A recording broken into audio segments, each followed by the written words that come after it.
back, everyone, to another episode of Half a Clue Movie Review. I am your host. I am Ron. I am joined today by Rosie. Hey, special guest Rosie. Hey. So today we'll be discussing the film that is breaking new ground. No, it's not really. But Cyrano, directed by Joe Wright, director of such critically acclaimed films as Pride and Prejudice, Atonement, Darkest Hour, maybe. I don't know. Have you seen any of his other films? Okay, I've seen Pride and Prejudice and The Soloist, which is like, I feel like most people have not seen that movie. I did not watch Pan because I don't hate myself. I've never seen Atonement. Although I do hear good things. There's like a legendary kind of like long shot where basically they're going over the beach of Dunkirk as like, you know, and it's like this giant play where there's like thousands of people on the beach and like all these effects and stuff. So that looks really cool. So kudos, but I'm sorry, I still don't really want to watch Atonement. I don't know. Cards on the table. I've not been that big of a Joe Wright fan, but I came into this film with an open mind, you know, because I love Peter Dinklage. Okay, so this film is based off of the original screenplay written back in 1897, Cyrano de Bergerac by Edmond Rostand. The screenplay had been adapted originally for the stage again by Erica Schmidt. She kind of like modernized it. I don't know exactly, to be completely honest, I don't know exactly what she did to change it that much.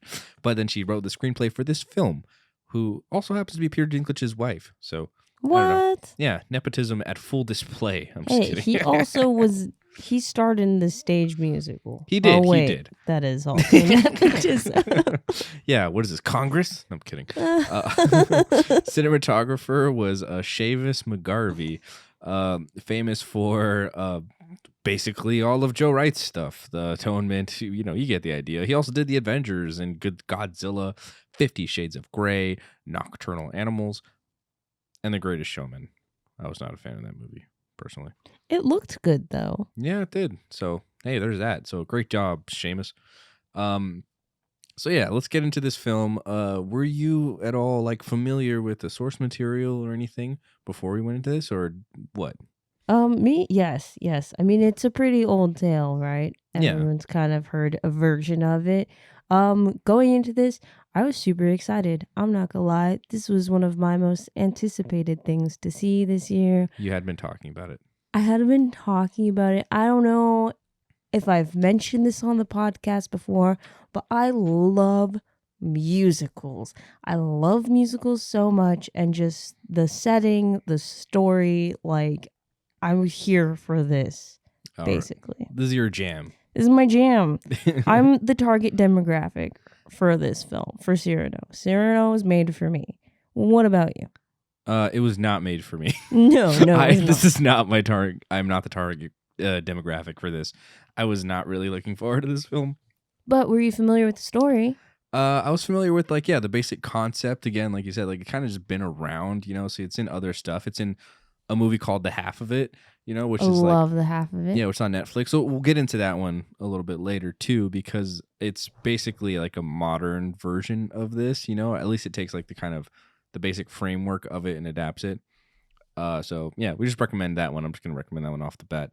But, yeah, so I kind of like... That was about as familiar with the concept as you can be. Because, I mean, it's been everywhere from, like, Futurama to... You know, again, like, it's on Netflix. It's been, like, done in a lot of different shows of basically the concept of a guy who is like, I want to tell this girl that I like her, or I want to talk to this person and let them know how I feel about them, but also I'm terrible at expressing myself or whatever.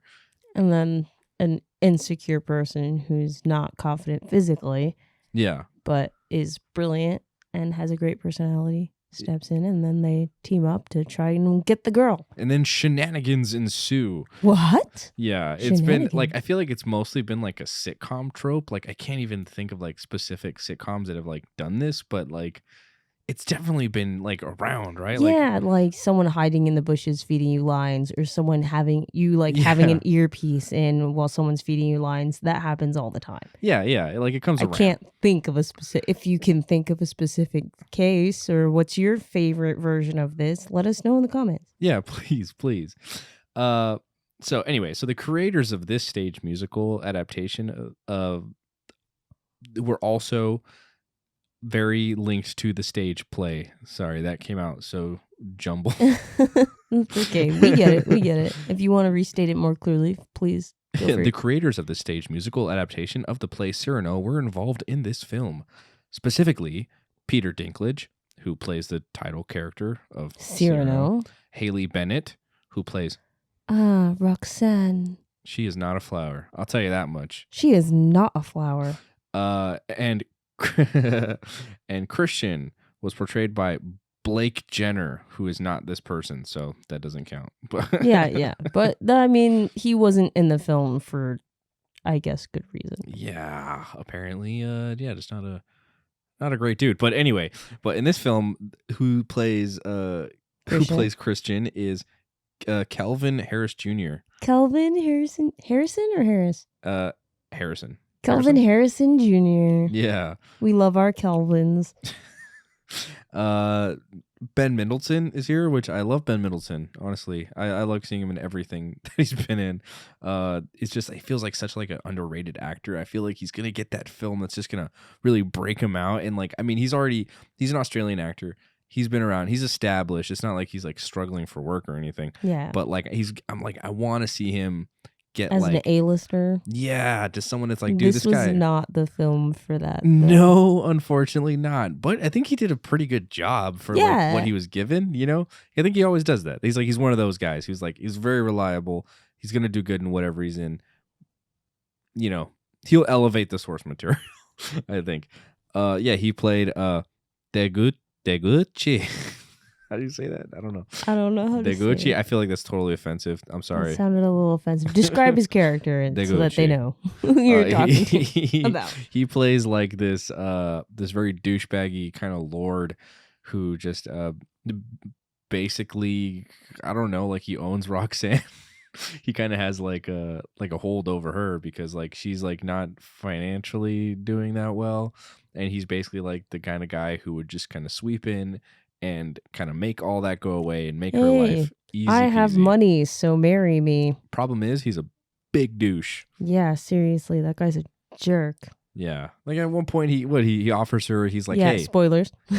Spoiler alert. We're gonna spoil this entire movie in case you're unfamiliar with this like 200-year-old how this works. Play. Yeah. So he basically is like, hey, I'm gonna either you want to marry me. I'm going over there. I'm coming over. We're gonna sleep together. But do you want to do it as a married couple or do you want to do it as a victim of my assault? Jesus. Basically. Yeah. Douche. So, yeah, a horrible person. He also tries to have Cyrano killed like a few times. Like a few times. He had him ambushed. Oh, was that the same guy? That's what, yeah. Right? Yeah. Like in the opening, like after the opening stage play, with like the 10 he's guys walking home. He has to fight? Yeah. Oh, yeah. Okay. Well, that's why he's like, oh, I saw you last night. He's like, what? That totally wasn't me. I don't know what you're talking about. Yeah, they tried to hang him. Terrible. But yeah.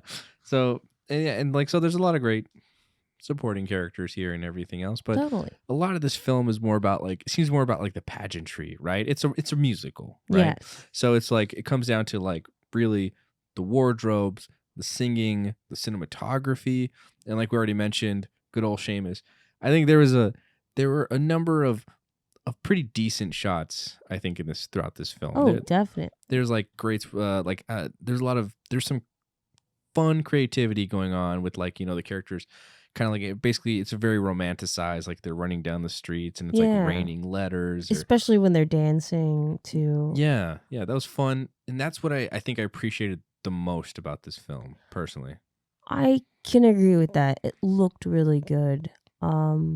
That and like the wardrobe and costuming and general color of the film. So it looked really good. It's for me, I kind of wish they had elevated maybe a little bit more of the costuming or like the color. I mean, the costuming is like, it's kind of like that like 18th century costuming, which is always just very flamboyant, you know? It's like, there's a lot going on. There's a lot of poofiness. It's hard to not catch your attention with that. Yeah, and like big makeup. But I feel like the coloring, most of the times it's very understated. Yes. I think that's the point though. Yeah, right. Well, why do you think that is? Did you Um, like it more than because if it had been a little bit more saturated or vibrant? oh, there was a show recently that I think is meant to take place in the same like time, but it's very vibrant, and that also looks really good. But I can't remember what it. Oh, There's do you know like what I I'm think talking about? Bridgerton. Is that like roughly near the same time? I No, want to but it say. is the same kind of style and very Yeah, vibrant. So I guess we yeah, can go with that as the example, and that still looks really good. yeah. I think that's maybe what I was looking for a little bit more. I kind of wanted to see that more, like see more of it kind of pop because I felt like a lot of the characters kind of blended into their backgrounds a lot. Oh, I see. For me, at least, yeah. Like it's because a lot of them kind of wear these like neutral kind of tones and stuff, which I think would Like be fine. faint Yeah, pastels. but then like at the same time, most of the settings, like the kind of the stone work and the cobblestone, like where they shoot this in, like I think they shot this like almost entirely in Sicily, which is Yeah. cool because I recognized a few different like places from Godfather, particularly Godfather Part Two, where Vito Corleone is like trying to escape when he's a child. Whatever. I've been on a Godfather binge lately. We just had an anniversary. Check out our last video. Anyway, but like Anyway. as we were watching it, I was like, I don't know. I felt like the characters were kind of blending in a bit, particularly with that one scene where Cyrano is being attacked by the other guys. Like it just, Yeah. I don't know. I feel like the way it was That lit, one was a little dark. yeah, it seemed a little too dark. Like it Yeah. just, like I was like, I want to see these characters and follow the action a little bit more. But maybe that was to save the choreography. I don't know how much they put into the choreography either. Maybe it was dark on purpose. Maybe. But I do think like having like those more like muted tones is just meant to make it a little bit more like almost like theatrical, like actually thinking of like the theater without being too vibrant, and like almost gives like a soft romantic but also like it's kind of like a heartbreaking story, not like too overly romantic, but just kind of like sad, just generally sad. Am I making sense? No, I think Yeah, I know what you're trying to say. right. Yeah, like It's like it's very like it's understated, kind yeah, of, and it kind of fits. Yeah, it kind of fits the tone fits of the the film. tone. Yeah, Right, it right. is like this is not gonna end This well. isn't gonna end well. These guys are going to war. Yeah, Like, yeah. Spoiler alert: Roxanne loses two dudes. dude, She poor loses Roxanne. seriously though, but also I don't know. Maybe don't be so picky, Roxanne. I'm just kidding. I don't know. Oh my god, dude, you said that. Anyways, she's yeah, she's very choosy when it comes to these dudes. hey, Uh, she has every right to be. she does. She If really does. Don't one of my settle. one of Don't. my complaints about this, can I just move into Yeah, complaints? no, go ahead. Yeah. One of my complaints about this movie, because I'm not gonna lie, I was very excited about it, and I was also pretty disappointed. I mean, I don't know, in love with it. But one of my complaints has been like that the characters aren't really fully, I don't know, Fleshed out. fleshed out. Yeah, Yeah, they do seem very surface level. they are, and Yeah. like, I guess it's fine. Like Is it? in the theatrical, in the stage musical version, I'm sure that it's fine to Mhm. watch it on stage. But here it doesn't feel like it's enough. Except with Roxanne, I thought she was pretty well fleshed out. Again, I don't think they took like that much time to put into any of the characters and flesh them out. Yeah. But you still got a lot from her and learned a lot about her as a character just based off of like her interactions with the guys and like some of her responses. She so first of all, she's like part of this like women's group, and she like goes and recites literature and stuff with some ladies. So she's well read. Yeah, she's a woman of yeah, exactly. She's intelligent. She's intelligent. She's Yes. far like beyond the, capabilities of maybe the average woman at this time period, who unfortunately were pretty repressed and weren't Yeah. often given that, the opportunities to be able to learn and stuff. But she is, and she it's one of the things she values very openly is knowledge. It's knowledge. She doesn't want some man that's a rabbit. Yeah.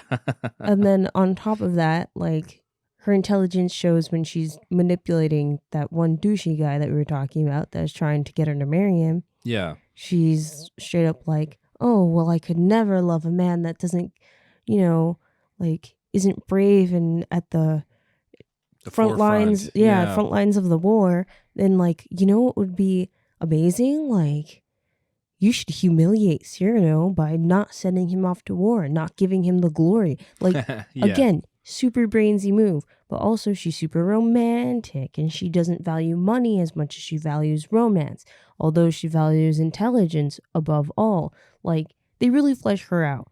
And I appreciate that. So, yeah, she does have every right to be choosy because she's a gosh darn catch. That's true. That's She's fair. That's totally catch, but she's not a flower. fair. That's one thing she's not. Because you know why? Because flowers are just pretty and she's brilliant. She's beyond the superficial, Mm-hmm. which is something that Cyrano should have probably figured out a lot sooner. Especially if he loved her. It would have saved him a lot of time, and he probably would have not died. Yeah, he would have gotten the girl a lot sooner. Yeah. That's for sure. Not literally is like his dying breath. Oh, poor Cyrano. Well, in that case, like, are there any characters that you think were like underdeveloped or underutilized? Like they kind of just didn't really get that time to like shine or anything. I feel so bad because this is the second episode we're doing, just you and me. Yeah. I feel like I'm just going on a rant. No, that's totally fine. Like you said, this movie was built for you, right? You're the target audience, not me. Am. Yeah. Right. Okay. So I do think that like Christian could have probably been more fleshed out. I mean, generally those three characters are our main focus. Yes. So out of the three of them, Roxanne, I think they did a great job. Cyrano, you do learn a lot about him and his insecurity, but I feel like it's not as... No, it for me at least, it felt very much like they're just like, oh yes, Cyrano's insecure. Yeah, they just and that's say it and that's pretty it. much it. Yeah, it's like he's insecure and he lacks that kind of that initiative or that like, the amount of like, motivation, not the motivation, but like the kind of courage, which is like very ironic, of course, because he's a very courageous character. He's a great fighter. He's a great soldier. He's willing to jump down in front of a bunch of strangers and ruin their whole play and just take like kind of a dick move. His chances. Yeah, no, total dick move, right? Like, come on, man. It kind of like starts you off on like not the best note for Cyrano. It's like he just kind of fucked all these people over. Yeah, right. Like they came to see the show. It's like, sure, they paid for it and it's like shitty, but like you ruined their night. Yeah, you kind of ruined This was their one time going out. You know how hard it is to go see a show in this setting? One of those kids probably like called for like one of those couples, they called for a sitter for their kid, they put him out in daycare. They're like, you know what, honey, tonight let's enjoy ourselves, let's go watch this play, who cares if it's bad, let's just have fun. And then Cyrano just comes ripping in through and just literally murdering a dude on stage, which is a show in itself. I'll give him that. They did get a show. Yeah, but no, I think they could have fleshed out Cyrano and Christian especially. I mean, they do explain like in a song, like what his past was like and why he isn't as smart as he is. Christian, or as I think, he'd like to be. Yeah, really seemed to get the short end of the stick in this one. If like there's a pie, he got the smallest slice. Yeah, he got a really tiny piece, a piece that is like, it's insulting almost. Yeah, I think that if they added, or if the movie was longer and more time was spent on like the bromance, because Christian does say like, I feel like we're gonna be good friends, Cyrano. Yeah, right. And you don't really feel that bond of friendship. You don't really get that connection. It's more transactional, if anything. Just like. Sorry to cut you off there. No, go ahead. I was going to say, we're also going to talk about The Half of It, right? Which is kind of like the modern adaptation of this.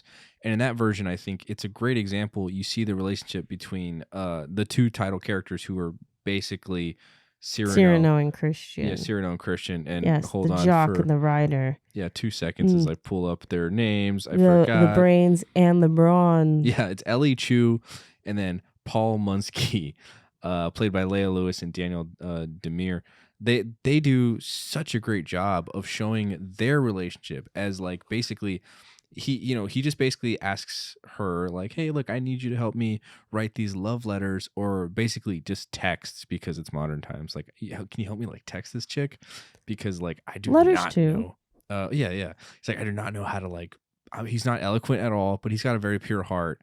but he just can't express himself. And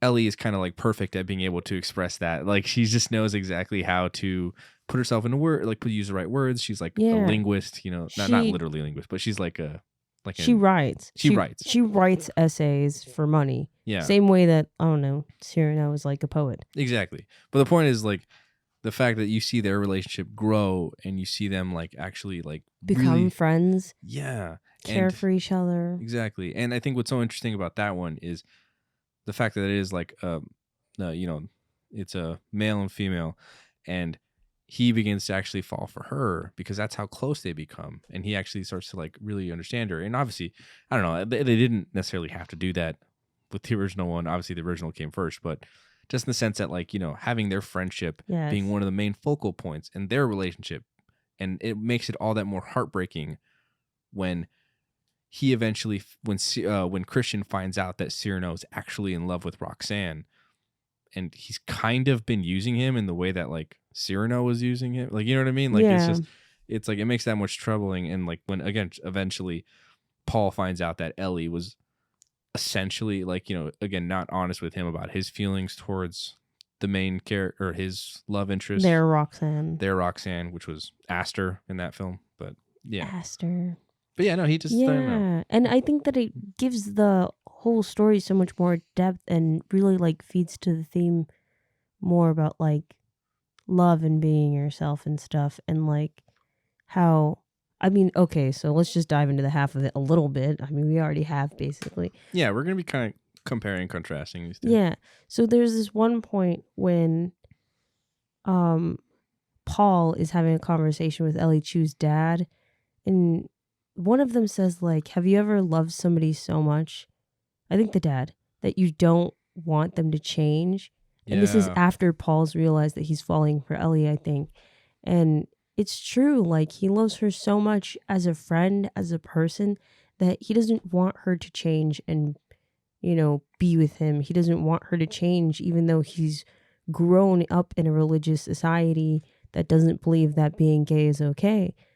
Yeah, because spoiler alert also for the half of it, Ellie's gay, and she kind of comes to terms with her sexuality as that film progresses as well. Yes. It's a great film. She is the Cyrano in this situation. Yes. She's the poet in love with the girl who's can't come out about it because if there's this flaw where society won't accept Cyrano because he's in his words midget, a hideous whatever, a dwarf. He's a freak. Although today, obviously, it's not. Yeah, not a big deal. We don't agree with that at all. No, but back in the then, story. Back then it was not. It was frowned upon for being born a certain way, which again, why it carries over so well with the new version, because it's like basically the same idea.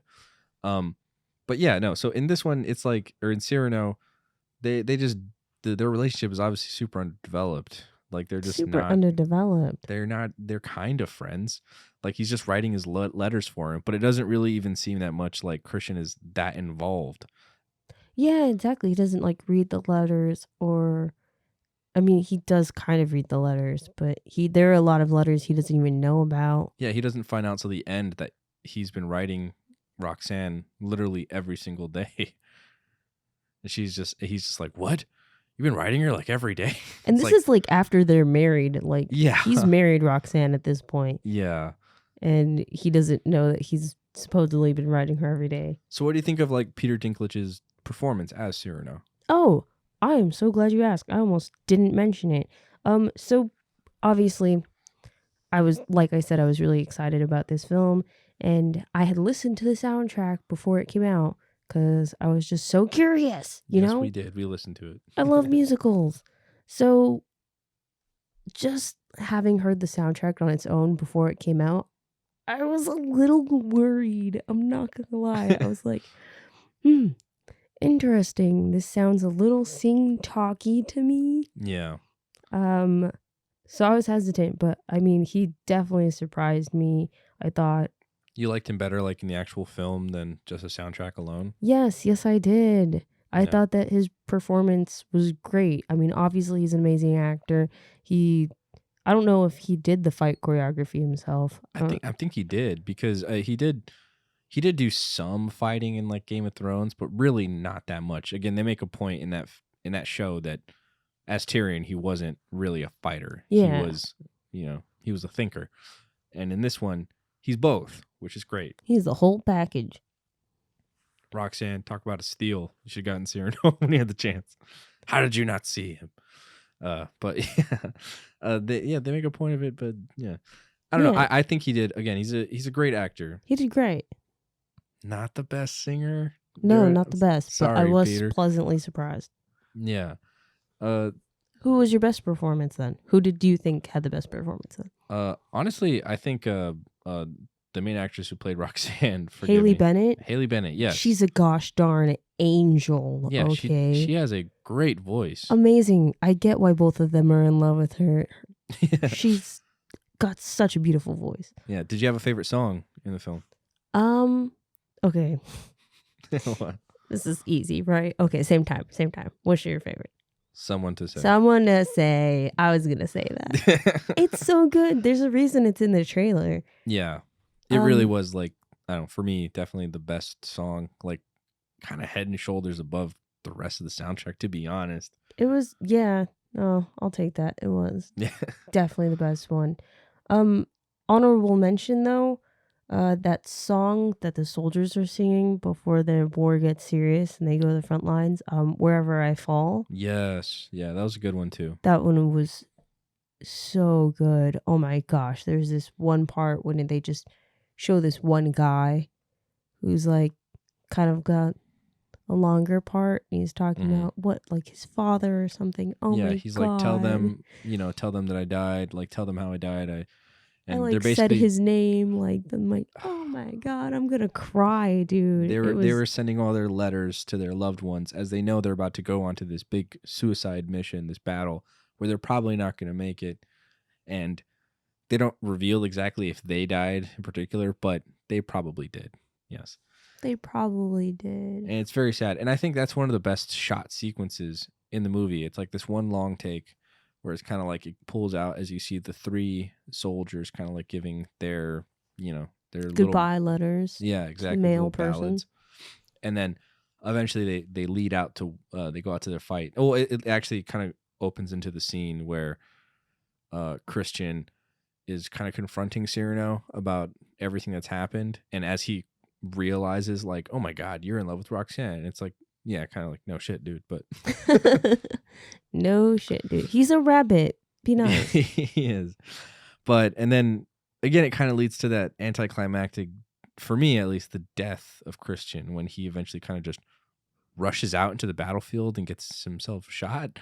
I was like, oh, okay. Again, not being familiar with the source material, I was a little let down. I was like, oh, he just died. Okay. Yeah, you could do kind of like want more for him. Again, short end of the stick for Christian. Yeah, really sad. And then and I think, again, going into like how well it was shot, as they're marching into battle, you see Cyrano kind of like running in, and you see like it's almost more like a silhouette of the different soldiers as they're kind of pushing in across like the mountain and everything. And it's just like that's where it kind of like it really succeeds for me in most of those like really well framed shots. There's like that one. There's another one where Roxanne is like, she's reading the letters and you just see a silhouette of her face and there's like the blue light in the background. Ooh, yeah. That one's really good. Ooh, another great shot with Roxanne. I don't know. Maybe it's not a great shot, but when like they're singing and the papers are all flying everywhere. Yeah. I mean, I don't see anyone doing it in real life, but she's like walking through one of the curtains. Yeah. I was like, oh my God, the silhouette. Like, yeah, it's just like kind of draping over her as she's like, it's like the letters are all flowing down on her. That's stuff I really did like. And that's really what I was saying before. Looking. Like, I really wanted more like that, more have it just kind of, why not just kind of drip a little bit more into the fantasy aspect? I think it could have kept its kind of toned down nature, at least in terms of like the colors and stuff, while also still having maybe more some fantastical imagery. I don't know. I get what you're saying, because that was a plus.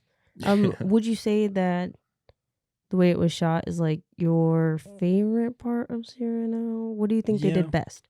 I think yeah, probably the cinematography was the strongest point for me, and I think the performances by Peter Dinklage and oh my Haley god, Bennett. Haley Bennett. Sorry, Haley Bennett.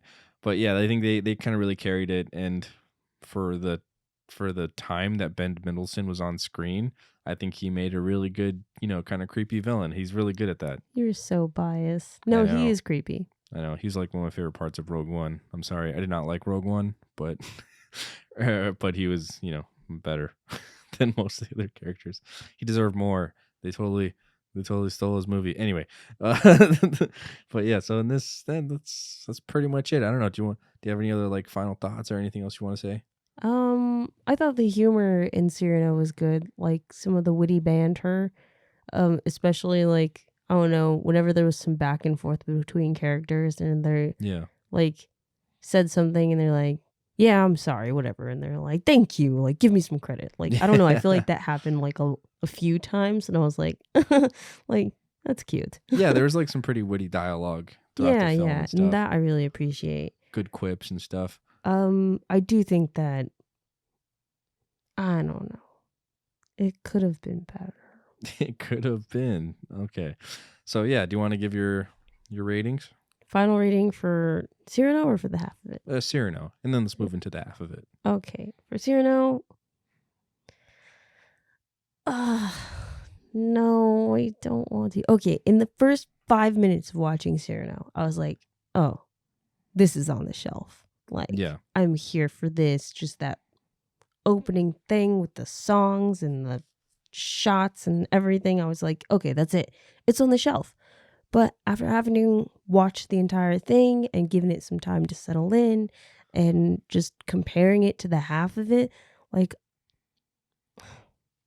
say streaming with ads.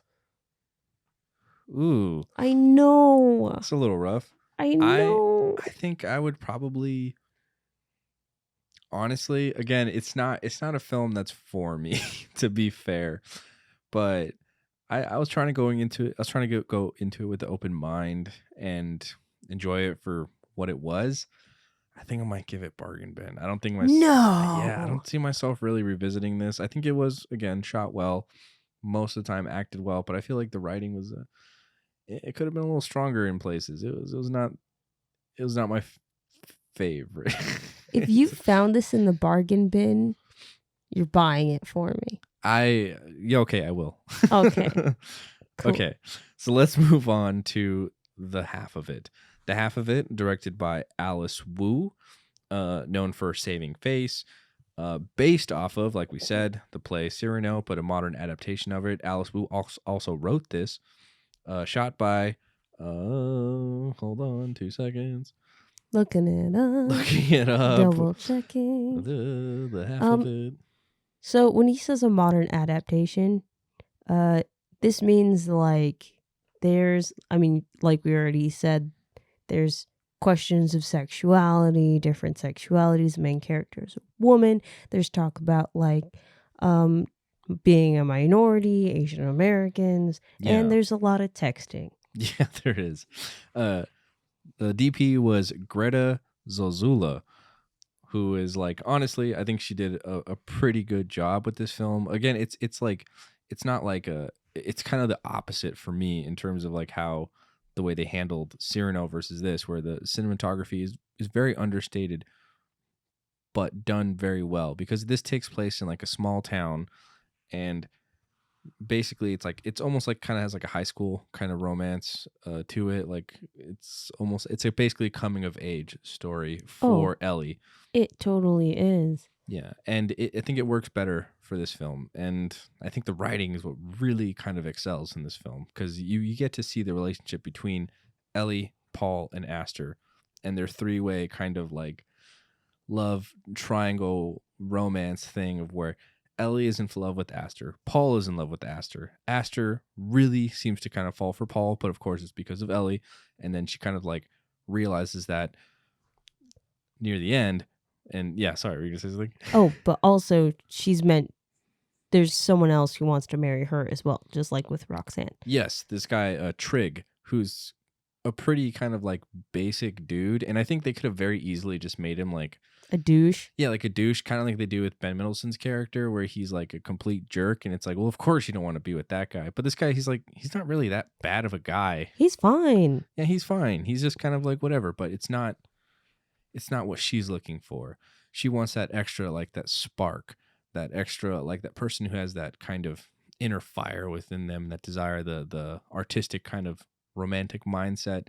But particularly like in terms of just artistry, like she admires art, and that's one of the things that she immediately connects with Ellie, is her love for art and literature, which surprises her that Aster's into, because she's kind of just like the portrayed, or at least Other characters see her as yeah, they just see her as like this pretty popular and yeah, a flower, exactly. if you will. But she's so much more than that. She is. So yeah, so the half of it, it's crazy. It was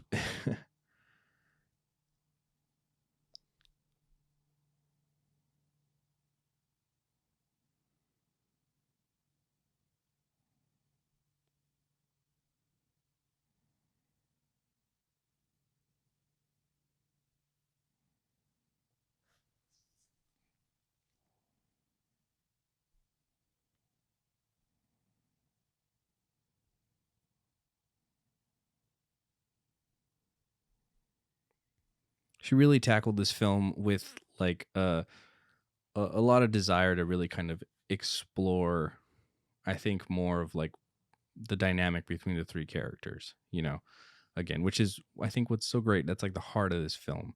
You're not really rooting for, or you're not really rooting against anybody here. They all have like a really pure heart, and what they're trying to really accomplish is just like, they're just trying to find love in that place. And yeah, like Paul's character, Minsky, who is basically Christian's character, like we said before, he's a good guy. He just wants to be able to like, to express himself, but he can't. And he wants to be able to have, like, he has those deep thoughts, but he just doesn't know how to put them together. And Ellie's like that, the key. She's the key to Aster's heart, but unfortunately, she's in actuality much more what Aster is looking for. But at the same time, Ellie is not necessarily what Aster is like interested in. I don't think they ever really explicitly say whether Aster is straight or bi, but I think it's pretty much understood that she is straight. So that's understandable. And in the same sense, I like how Ellie is gay, and even though like Paul is very much like in love with her, or by the end of it, like he kind of like really falls for her, she's not what Ellie's looking for, because she's into women. So again, it's like that that frustration for these poor characters. You want them to end up together, but you know that they just can't. And I feel like that makes it so much more interesting, to me at least. I think with Aster, I know that they don't like directly say it, but I think she's trying to figure out her sexuality still. I mean, by the end of it, she didn't seem okay. Well, I know spoilers all over the place, but in the end of it, Ellie does kiss Aster, and Aster doesn't seem upset by it. Yeah. And Aster, I think she's decidedly straight just because of, again, her religious views. Like, she's grown up in a very religious family. They've grown up in a very religious community. And I think that's another thing that gives this version of the story kind of just more depth, is not only is it like the love triangle and the insecurities of each person and them trying to figure out or be who they want or who they think the person they love wants them to be, but also they're growing up in a religious community. They're growing up in a community where, like Ellie being like the one Asian American student in her school, basically, like there's a lot of other topics to go around. Yeah, it's a lot of these characters having to not only look outward, but really forcing themselves to look inward and understand what it is that they want, Yeah. and challenging their own beliefs. Like at one point, probably one of my favorite moments in the film, once Paul figures out that Ellie is gay, he tells her like, oh, it's like, you're going to go to hell, but and the director stated this later, like but it's also very clear in the film that it's not coming from a place of hate or anger. He's not trying to tell her to try and make her feel bad or anything. He's literally saying it coming from a place of sympathy and concern for his friend. Exactly. He's scared for her, and because that's just what he genuinely believes, at least in that moment. And it takes some more time and reflection and everything that he understands, like, that can't be true. That can't work, because this person is like such a good person that why would she immediately be condemned for something that she can't control? And that's that's so much more compelling to me. It's very sad, but also sweet in its own way. I think that's such a good way to describe the whole film. Like, the half of it is compelling and it's sweet, and man, it just makes you want to hug everybody in the movie. Yeah. Also, shout out to Ellie's father in the film, played by Colin Chu, who he kills it, man.